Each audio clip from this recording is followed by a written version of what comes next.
Nagbutang na kasyiti, nagbutang na liwatak margarin. Margarin laaton kay waray man kit iparalit butter. Dito'y nalaliwat ini nga margarin kay waray naliwat silid at butangan namon sa margarin. Maupay nalaliwat nga ni kayon pak na indan. Sanglit adagin simot ko na si maupay. Waray gaditon masasayang.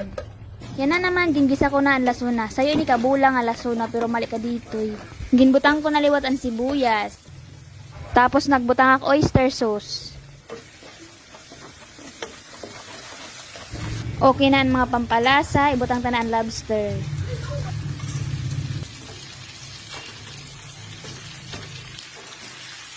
Sa danan, butangan ta na Sprite kay ini kanya pinakasabaw.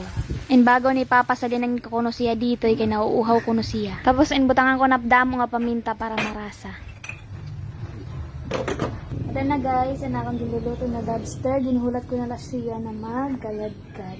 Bantayan ko kay direk maaram kun nanos ko na pagluto. As in, kay first time ko ini magluto sini nga lobster. Yan alak sini makakaluto. Ay, gadi kaya. Yan alak sini makakaluto. Yan na liwatak sini makakakaon. First time si Papa, first time. Iliskad ta mo na, an adi sa ilarom aton ibabaw-baw para sahid maluto.